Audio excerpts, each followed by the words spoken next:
એક ભાઈ દરજીની દુકાન ગયો, પેન્ટની સિલાઈ કેટલી? 50 રૂપિયા, પાયજામાની 20 રૂપિયા, ચડ્ડી તો કે 5 રૂપિયા. ચડ્ડી શું? દરજી માપ લેવો ગયો, ચડ્ડી લાંબી કેવી રાખવી? તો નીચે સુધી જવા દે. દરજીને 3 દી તાવ આવ્યો. એક જણ હમણાં દવાખાને ગયો, સાહેબ તમારી ફી કેટલી? તો કે નવા કેસના 300 રૂપિયા, જૂના કેસના 100 રૂપિયા. દર્દી કે આખો તો કેટલાય આવતા હોય. ડોક્ટરને શું ખબર પડે નવો કેસ ને જૂનો કેસ? સાહેબ જૂનો કેસ છે એમ, લાવો 100 રૂપિયા. ડોક્ટર 100 રૂપિયા લઈ લીધા. એ કે ગે વખતે લખી દીધી હતી ને એની દવા ચાલુ રાખજો. ઓલાને હાથે અડાડ્યો ની મફતના 100 લઈ લીધા. આમાં કોણ કોને ક્ષેત્રે ખબર નથી પડતી. કાકો ને કાકી દવાખાને ગયા, ટેબલ ઉપર કાકીને બેહાડીને કીધું ડોક્ટરને શું થાય છે? કાકો કે મારી ઘરવાળી થાય છે. હવે એ તો મને ખબર છે, એને હું ત્યાં તો એને પૂછ ને મને હું છે. ડોક્ટર ડોસી કઈક ગોતો. કાકો કે હું ગોતો જ? તો કે નસ ગોતું છું. એ તો આ ઉભી આયા નસ. એ નહીં રગ ગોતું છે, રગ. કાકો કે 35 વર્ષથી હું ગોતું છું. મને ડોહીને રગ નથી જડી, મરી ગયા, તને ક્યાંથી જડવાની હતી? આમાં જેને રગ જડી ગઈ એના તો કામ થઈ ગયા. તો ભાઈ ભાઈ નરસિંહ મહેતા ને માણેક મેતી, હા, જલારામ ને વીરબાઈ, શેઠ સગાડસર ની ચંગાવતી, હરિશ્ચંદ્ર ને તારામતી, નળ અને દમયંતી, ડાકોર ને બોડાણો ને ગંગાબાઈ, પતિ પત્ની કા એક મતા તો ઉસકી સ્વર્ગાપુરી में સતા. સાહેબ એક ખરખા વિચાર વાળા 2 જણા મળી જાય ને સાહેબ બેડો પાર થઈ જાય. આ 75 વર્ષ તમે સાહેબ એમને નથી ઉજવી શકતા હો. ટેકો છે જબરજસ્ત એટલે. હા સાહેબ પછી હર્ષાબેન નો ટેકો છે એટલે 75 ઉજવા સાહેબ. હા યાદ રાખવા જેવું છે આ બધું. હા અમારે એક જણો ઘોડા ઉપર ઊંધો બેઠો, ઘોડાને મોઢું આને કોરાના ફરીને બેઠો. મેં કહું ઊંધો કા બેઠો? મને કે ઘોડો હોનાની વીટી ખાઈ ગયો.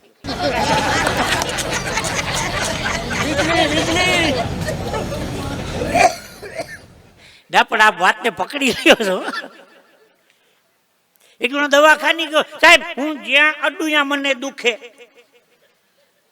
જ્યાં અડુયા મને દુખે. ડોક્ટર કે આવું કાંઈ અમારે ભણવામાં નથી આવતું. હું ડોક્ટરની બાજુમાં જ બેઠો હતો. મેં સાહેબ એની આંગળીમાં જ ગુમડું થયું છે.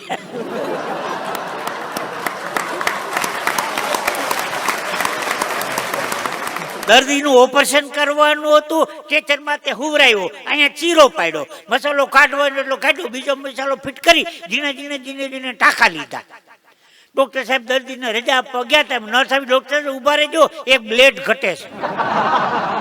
પુરાણ પાછો પૈકો સ્ટ્રેચરમાં હુવરાયો, ટાંકા તોડીને બ્લેડ કાઢી, વળી ટાંકા લીધા.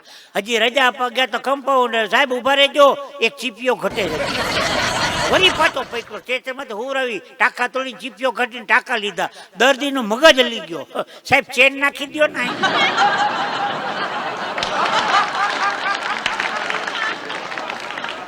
વારે ઘડીએ ટાંકા તોડવાની. ભાઈ ભાઈ ડોક્ટર સાહેબ મારે પ્રોગ્રામમાં જવાનું હતું એક ઠેકાણે. કલાકારો મને ઇંગ્લિશમાં એડ્રેસ લખી દીધું, 4થી ABCD માં હો. બીજી ABCD તો હજી માંડ માંડ આવડી, 4થી AB એવા ગડબડિયા અક્ષર કર્યા, એડ્રેસ લખી દીધું. બધા કલાકારો વૈયા ગયા, ભણેલા હતા, હું રખડી ગયો, ક્યાં જાઉં? એક વકીલ સાહેબ હતા, વકીલ સાહેબ વાંચી દો ને. મને કે કાંઈ ખબર નથી પડતી હો. બીજો એક મિત્ર હતો એન્જિનિયર, ત્યાં ગયો. મેં સાહેબ વાંચી દો ને. મને કે ખબર નથી પડતી, હવે જાવું ક્યાં? પછી વિચાર કર્યો, મેડિકલ સ્ટોર વાળા હોય ને, મેડિકલ વાળા, એ હારા ગમે એવા અક્ષર વાંચી દે. લ્યો હું તો મેડિકલમાં ગયો, મેં વાંચી દો ને. મને કે 18 રૂપિયા ને 80 પૈસા દો. ગોળીઓ બાંધી દીધી. મેં કીધું પ્રોગ્રામનું સરનામું છે? મને કે તો ખબર નથી હો. તું લાવે મારું કાગડી પાછું લાવો.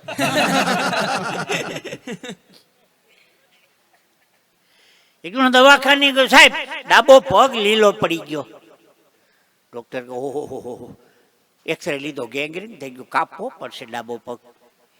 ડાબો પગ કાપો તો આખું શરીર બચી જાય? તો બચી જાય. ડાબો પગ કાપી નાખો, કાપી નાખો. હાલો ડાબો પગ કાપી નાખો. 10 દિવસ તો જમણો પગ લીલો પડી ગયો. પાછો આવ્યો, સાહેબ જમણો પગે લીલો પડી ગયો. સાહેબ કે હું નતો કેતો ભયંકર બીમારી છે, જમણો પગે કાપવો પડશે. તો આખું શરીર બચી જાય? તો બચી જાય, કાપી નાખો. જમણો પગે કાપી નાખો. હવે જયપુરથી ડુપ્લિકેટ પગ મગાવ્યા, જયપુરથી ઈ લગાડ્યા ડુપ્લિકેટ. 15 દી થયા તો ઈ પગે લીલા પડી ગયા. હવે હલવાણો ડોક્ટર સાહેબ, સાહેબ આ 2 પગ લીલા, હવે આ ડુપ્લિકેટ ચડાવી એ લીલા પડી ગયા. હવે હું ડોક્ટરની બાજુમાં જ બેઠો હતો. મેં કીધું સાહેબ એને લુંગીનો કલર ઉતરે છે.